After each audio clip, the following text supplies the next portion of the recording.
Hello friends, शौर्य class में आपका एक बार फिर से स्वागत है।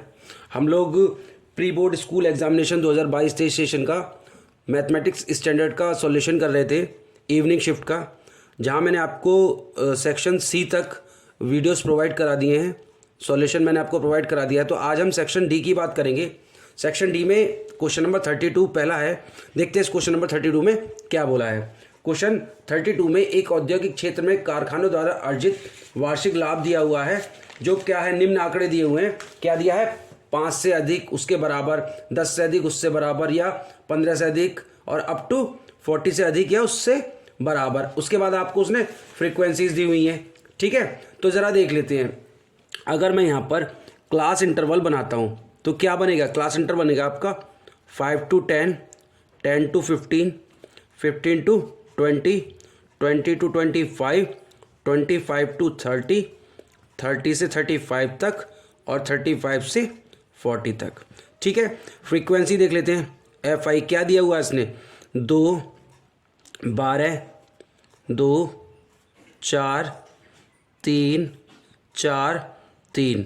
और अब यहाँ पर हम साथ के साथ कम्युलेटिव फ्रीक्वेंसी भी निकाल लेते हैं। तो कितनी आएगी? 2, 12, 2, 14, 2, 16, 4, 20, 3, 23, 27 और 4, 30।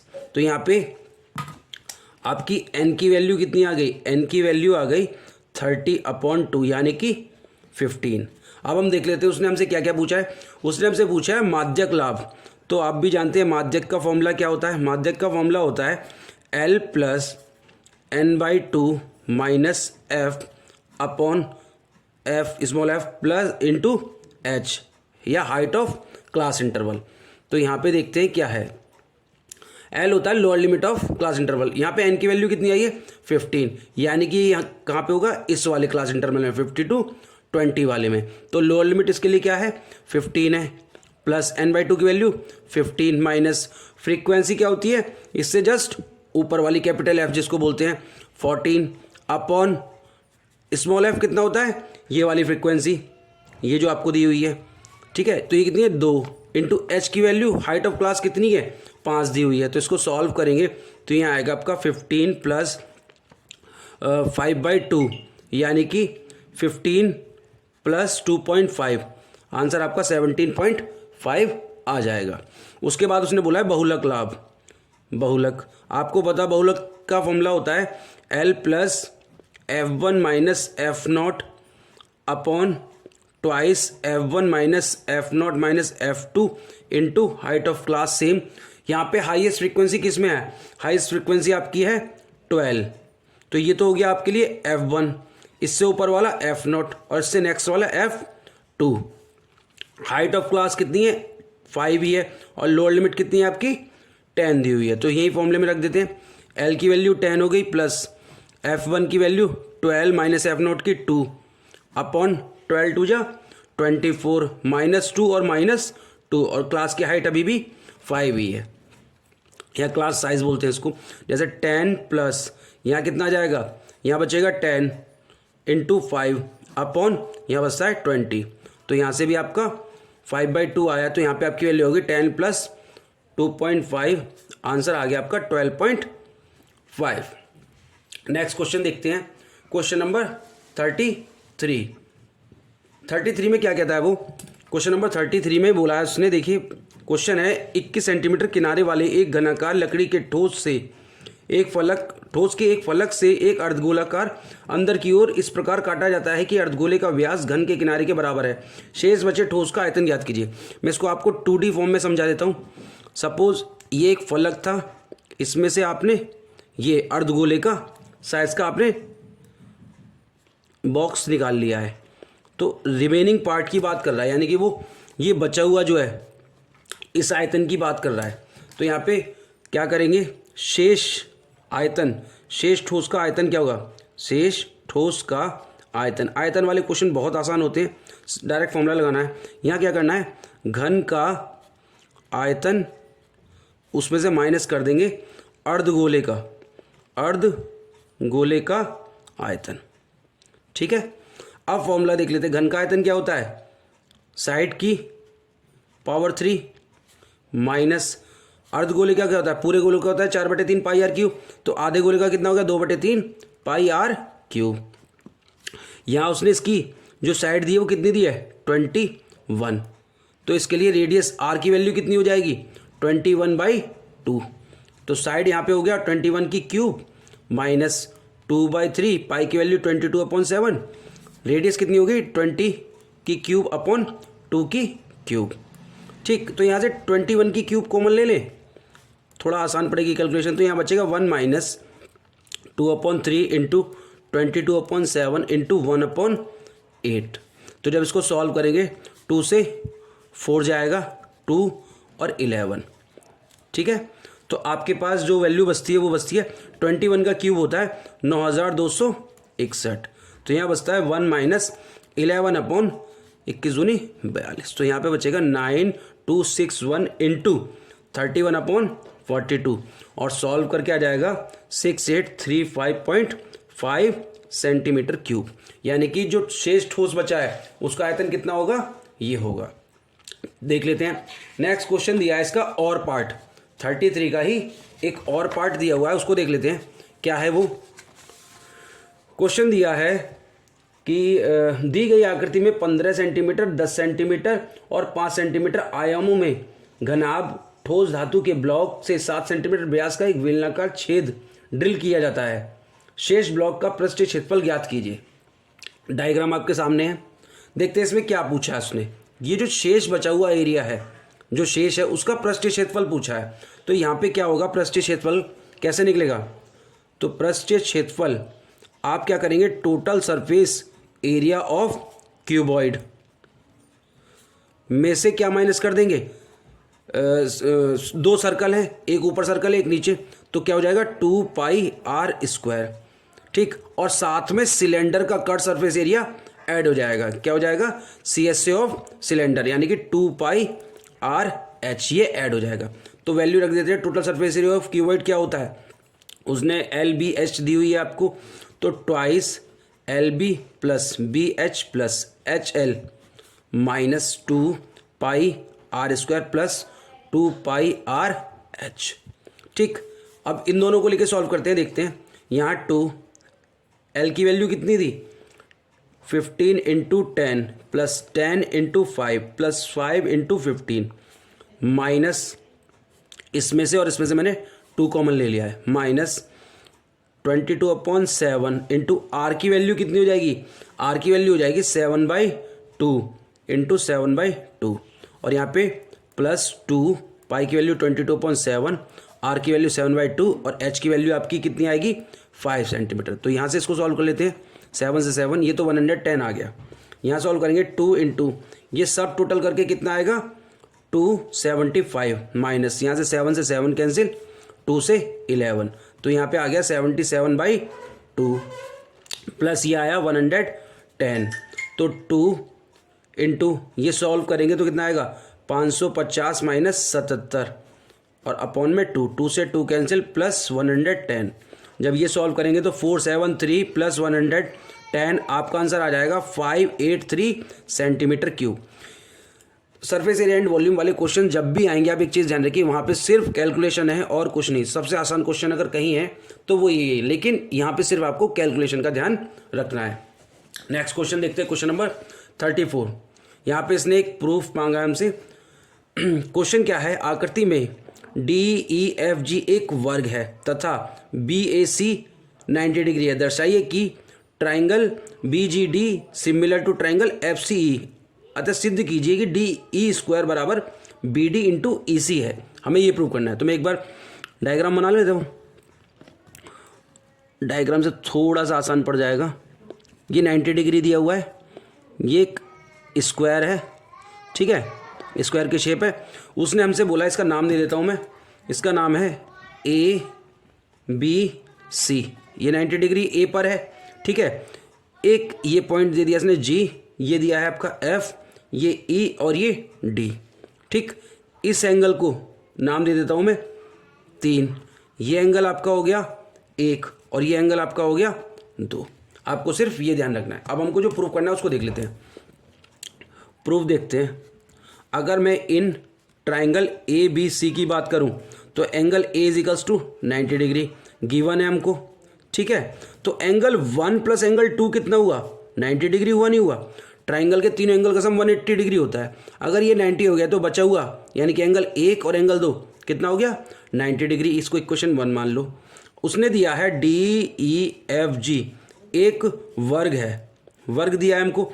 तो एंगल D, ये वाला एंगल D कितना हो जाएगा, 90 डिग्री है। Angle D is equals to 90 degree.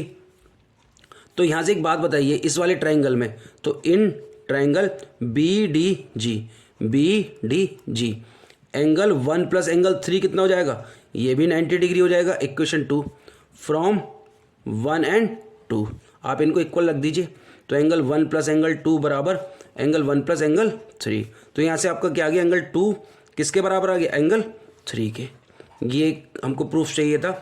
अब आप ट्राइंगल देखिए, in triangle BGD and triangle FCE में, इस वाले ट्राइंगल की बात कर रहा हूँ मैं और इस वाले की, ये वाले की। तो यहाँ पे आप देखेंगे ये दोनों सिमिलर हो गए, क्या हो जाएंगे, similar. Triangle BGD similar to triangle FCE by angle criteria. कैसे, ये एंगल 90 डिग्री, ये एंगल 90 डिग्री, ठीक। एंगल 1 बराबर, एंगल ये कहाँ गया, 2 बराबर 3 के, एंगल 2 बराबर 3 के। तो दो एंगल जब इक्वल है तो तीसरा ऑलरेडी अपने आप इक्वल होगा, ठीक है। तो यहाँ से दोनों अगर सिमिलर ट्राइंगल प्रूव हो गए तो आप भी जानते हैं सिमिलर ट्राइंगल्स की कॉरस्पॉन्डिंग साइड का रेशियो इक्वल होता है। तो यहाँ से क्या निकल के आएगा, BD upon FE is equals to DG upon EC by CPST rule. एक CPCT रूल होता है, एक CPST, corresponding sides of similar triangle, ठीक है। अच्छा, यहाँ से क्या निकल के आएगा, BD into EC is equals to DG into FE। हमको ये तो प्रूव ही करना था, हमको प्रूव करना था DE का square is equals to BD into EC। तो BD इंटू EC तो आ गया, यहाँ पे हमको DE चाहिए। तो आपको पता है जब ये एक क्या है, स्क्वायर है, तो DE किसके बराबर होगा, EF के बराबर होगा, FG के बराबर होगा और GD के बराबर होगा। तो यहाँ पे वैल्यू रख दीजिए, तो आपका आ जाएगा BD इंटू EC, और ये आपका DG की जगह क्या रख सकते हो आप, DG की रख सकते हो DE इंटू FE की जगह क्या रख सकते हो, DE। तो यही आपका प्रूफ था, DE square is equals to BD into EC। Proof वाले क्वेश्चन में आपके संग एक प्लस पॉइंट रहता है कि आपको ऑलरेडी आंसर पहले से पता होता है, तो इसलिए आप उसे आसानी से कर सकते हैं। क्वेश्चन नंबर नेक्स्ट है, ये तो था question number 34। Question number 35, question number 35 में क्या पूछा है ज़रा देख लेते हैं। क्वेश्चन नंबर 35 आपके सामने है। क्वेश्चन में दिया है, एक विमान निर्धारित समय से 60 मिनट की देरी से रवाना होता है और 3000 किलोमीटर की दूरी जो है अपने गंतव्य पर पहुंचने के लिए उसे अपनी सामान्य गति से 250 किलोमीटर की गति बढ़ानी पड़ती है। उड़ान की वास्तविक अवधि क्या है, यानी कि रियल टाइम क्या लगेगा। सॉल्यूशन देख लेते हैं। क्वेश्चन नंबर ये 35 है। तो सॉल्यूशन क्या है, अगर मैं मान लेता हूं, माना विमान की गति स्पीड ऑफ प्लेन कितनी हो गई, x किलोमीटर पर आवर मान लेता हूं। तो दूरी उसने कितनी कवर करनी है, दूरी इसको 3000 किलोमीटर कवर करनी है। तो समय कितना लगेगा, तो समय बराबर होता है दूरी बटे चाल। तो समय लगेगा उसको, दूरी 3000 और चाल कितनी है उसकी x। इक्वेशन 1 मान लें। अब उसने अकॉर्डिंग टू द क्वेश्चन क्या बोला है, अगर उसको सही टाइम से पहुंचना है, क्योंकि वो 60 मिनट देरी से रवाना हुआ है, तो उसे इतनी स्पीड बढ़ानी पड़ेगी। तो गति में वृद्धि कितनी हो गई, x प्लस 250, 250 उसने बढ़ा दिया, यानी कि ये स्पीड होगी। दूरी अभी भी उसको उतनी ही कवर करनी है, 3000 किलोमीटर। और समय क्या लगेगा उसको, अब समय लगेगा उसको 3000 अपॉन x प्लस 250। बस यही चीज़ थी। उसने इन दोनों का डिफरेंस 60 मिनट दिया है, वो 60 मिनट देरी से रवाना होता है इस वाली कंडीशन में। तो यानी कि 3000 upon x minus 3000 upon x plus 250 is equals to 60 minute दिया उसने, तो 60 मिनट को यहाँ सारी चीज़ें किलोमीटर पर आवर में दी हुई हैं, तो 60 मिनट को क्या लिख सकता हूँ, 1 आवर लिख सकता हूँ, नहीं लिख सकता, ठीक है, तो उसको 1 लिख लेते हैं। तो यहाँ जब इसको सॉल्व करेंगे तो 3000 x प्लस 7,50,000, ठीक, minus 3000 x is equals to x square plus 250x, इससे ये कैंसिल हो जाएगा। तो एक हमारे पास द्विघात समीकरण मिलेगी, x square plus 250x plus minus 7,50,000 is equals to 0। जब इसको सॉल्व करते हैं तो यहाँ पे फैक्टर आएंगे आपके 1000x minus 750x minus 7,50,000 is equals to 0। यहाँ से x कॉमन लेंगे तो x प्लस 1000 बचेगा, यहाँ से 750 कॉमन लेंगे तो x प्लस 1000 बचता है, ठीक है, इजिकल्स टू 0। तो x प्लस 1000 कॉमन ले लेंगे, यहाँ बचेगा x माइनस 750 इजिकल्स टू 0। तो x की दो वैल्यू आएंगी, एक आएगी 750 और एक आएगी 1000, लेकिन वो किसका आएगा, माइनस का, चूँकि स्पीड कभी माइनस नहीं हो सकती। तो कितनी स्पीड थी उसकी, 750 किलोमीटर पर आवर। तो समय पूछा उसने, ओरिजिनल समय कितना लगना चाहिए था, अगर उसकी स्पीड x ही रहती तो 3000 किलोमीटर उसको चलना है, स्पीड उसकी 750 है। जब सॉल्व करेंगे तो 4 आवर आ जाएगा, यानी कि 4 घंटे उसको लगते जेन्युइन स्पीड से चलता। तो नेक्स्ट क्वेश्चन देखते हैं, इसी का और पार्ट दिया हुआ है। और पार्ट क्या है इसका, और पार्ट में पूछा है उसने कि उसने क्वेश्चन में एक व्यक्ति ने 800 में एक निश्चित संख्या में पेन खरीदे, यदि उसने उसी पैसे से 4 पेन अधिक खरीदे होते तो वह प्रत्येक पेन के लिए 10 रुपये कम भुगतान करता। उसने कितने पेन खरीदे, हमको पेनों की संख्या बतानी है। तो ऐसे में let be the number of pens, यानी कि सॉल्यूशन देखते हैं। अगर माना उसने कितने पेन खरीदे हैं, तो पेनों की संख्या मान लेते x खरीदी। कुल मूल्य कितना था, कुल मूल्य उसने 800 रुपये अदा किया है, पे किया है। तो प्रत्येक पेन का मूल्य कितना हो जाएगा भाई, 800 रुपये में उसने कितने पेन खरीदे हैं, x, तो 800 बटे x according to the question. अब वो क्या करता है, पेनों की संख्या 4 अधिक आती, पेनों की संख्या कितनी, 4 अधिक आती, कुल मूल्य अभी भी उतना ही है, कुल मूल्य अभी भी 800 ही है। तो उसका प्रत्येक पेन का कॉस्ट कितना हो जाता, प्रत्येक पेन का मूल्य अब हो जाता 800 बटे x प्लस 4, और इसी का अंतर उसने कितना दिया है, 10 रुपये। तो सेम 800 अपॉन x में से 800 अपॉन x प्लस 4 करेंगे तो आपका 10 रुपये का डिफरेंस वो दिखाएगा। तो एक जीरो से जीरो कैंसिल कर लेंगे, यहाँ सॉल्व करेंगे तो 80x प्लस 320 बराबर, तो सॉरी माइनस का 80x is equals to x square plus 4x।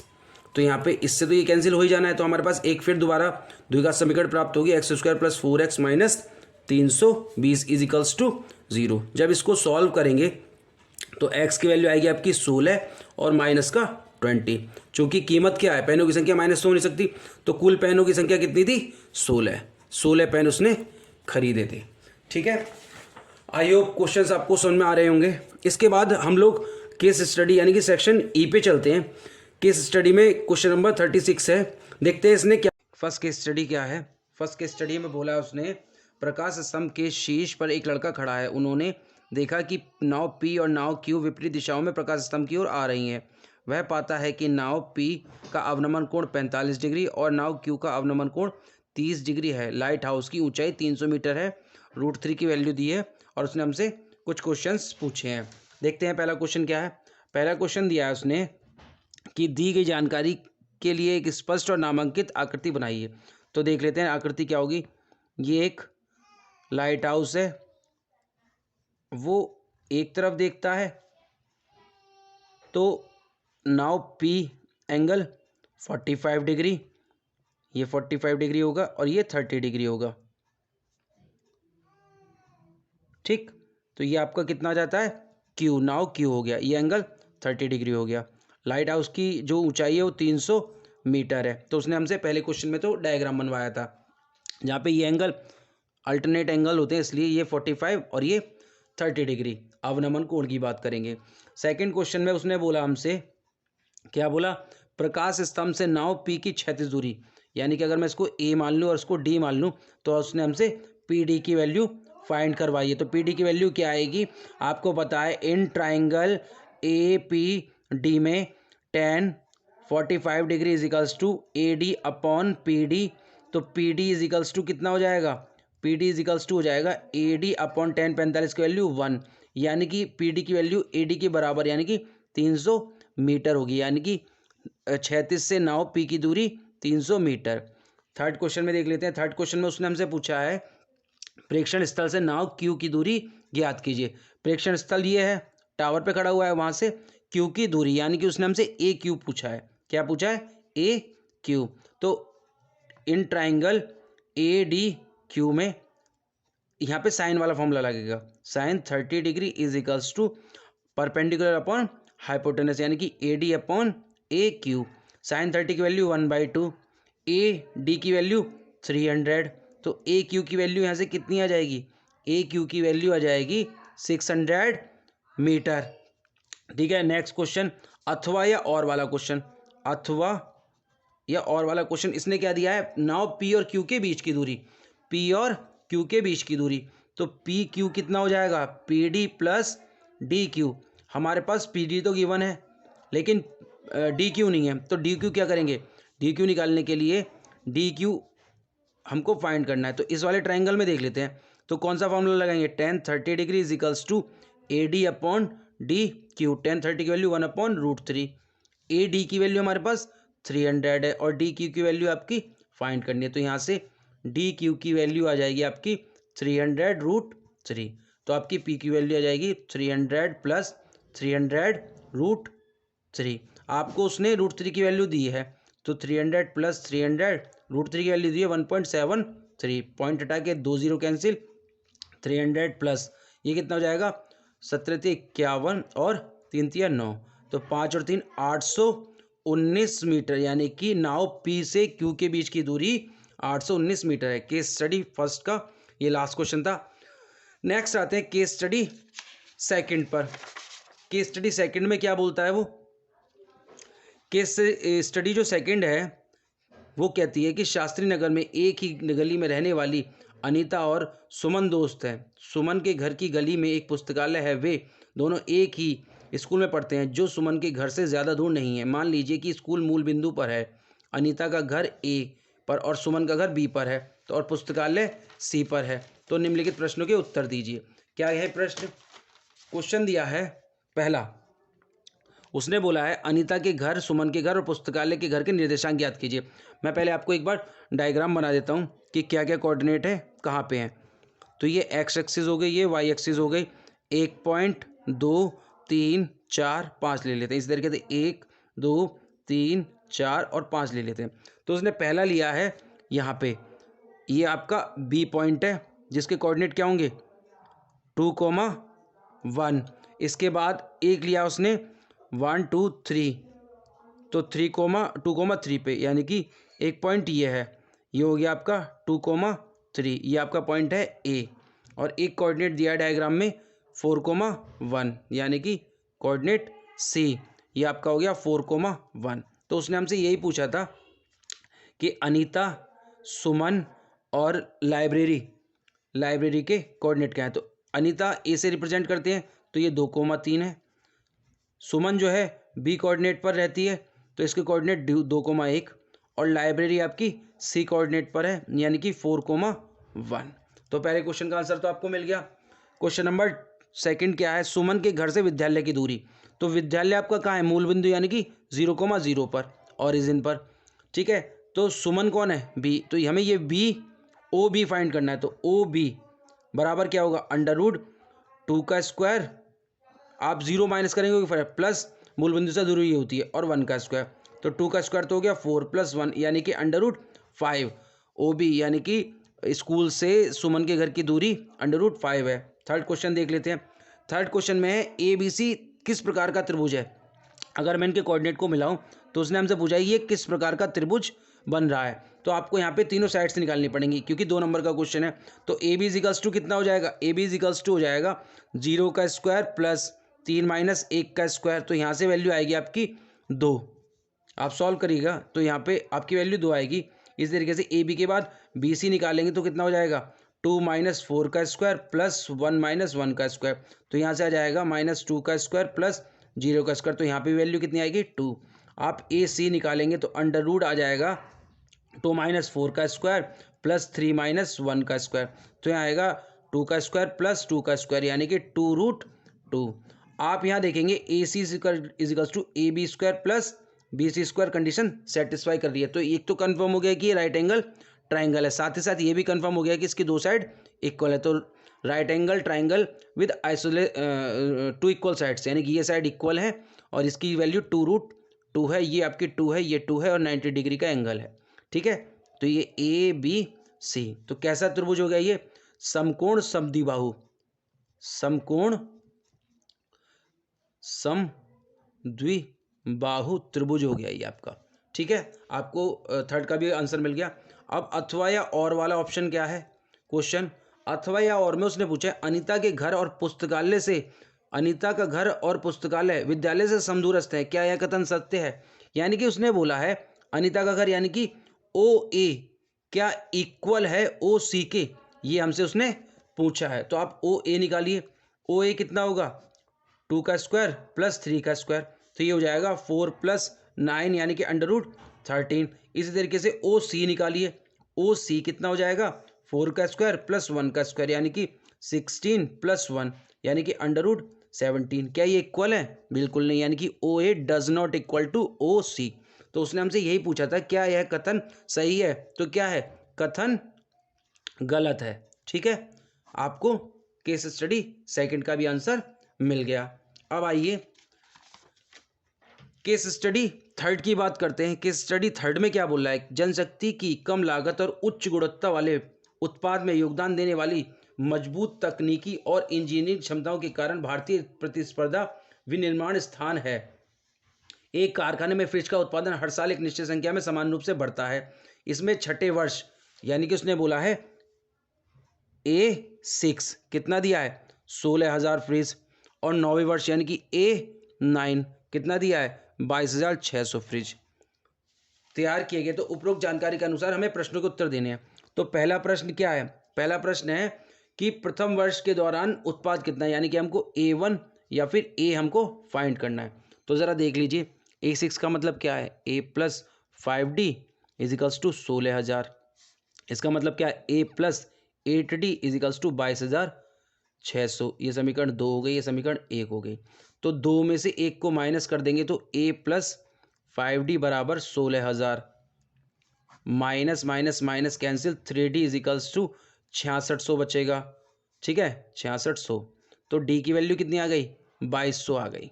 ठीक, अगर D की वैल्यू 2200 समीकरण 1 में रख दो, समीकरण 1 में रखने पर तो A बराबर कितना आ जाएगा 16,000 माइनस 5 गुणा 2200। तो यहाँ से आ जाएगा 16,000 माइनस 11,000। तो ये आपकी A की वैल्यू आ जाएगी 5,000। अब क्वेश्चन आपके लिए सारे इजी होते चले जाएंगे। तो यानी कि पहले का आंसर तो मिल गया 5,000 फ्रिज। सेकंड क्वेश्चन क्या पूछा उसने, किस वर्ष उत्पाद 29,200 होगा। तो AN की तो वैल्यू दे दी उसने 29,200। तो N पूछा है उसने, फॉर्मूला आपका AN is equals to A + N-1 into D। AN की वैल्यू कितनी है 29,200 बराबर A की वैल्यू कितनी है 5,000 प्लस N हमसे पूछा है और D की वैल्यू 2200। तो यहाँ से क्या आ जाएगा N-1 इजिकल्स टू 29,200 माइनस 5,000 बटे 2200। तो जब इसको सॉल्व करेंगे तो 24,200 बचेगा बटे 2200। इससे इसे डिवाइड करेंगे तो ये आपका 11 बार जाएगा। तो N की वैल्यू कितनी होगी, यानी कि 12वें वर्ष आपका उत्पादन 29,200 हो जाएगा। प्रश्न संख्या 3 पे आते हैं। पहले 5 वर्ष के दौरान कुल कितना उत्पाद था। तो S5 उसने हमसे पूछा है। आपको पता है S5 is equals to 5/2 twice A की वैल्यू 5,000 प्लस 5 वर्ष यानी कि 4 इंटू D की वैल्यू 2200।